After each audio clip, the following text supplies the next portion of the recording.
Alfanum demo, oznake vam je na raspolaganju. Pregledajte pomoću pokreta prevlačenja nagore pa udesno. I veliki pozdrav svima došli u novi video. Idem samo danas jednu kratku dopunu svih dokaza do sada prikupljenih koje sam izneo u videu i u nastavku samog videa.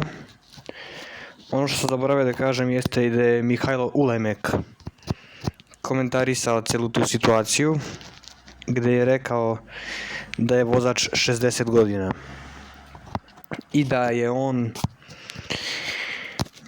zna da se za ubistvo vozilom odgovara preko 10 godina.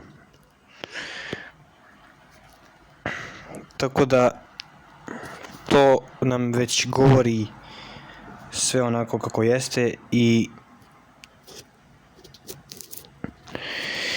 ovdje će se završiti sve oko toga.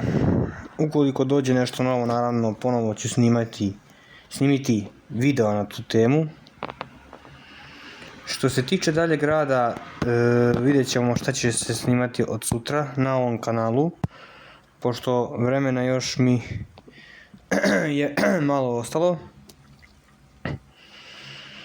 Vidjet ću nešto da iskombinujem, nešto da odradim.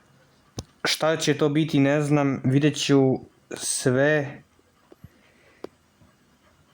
i to je to.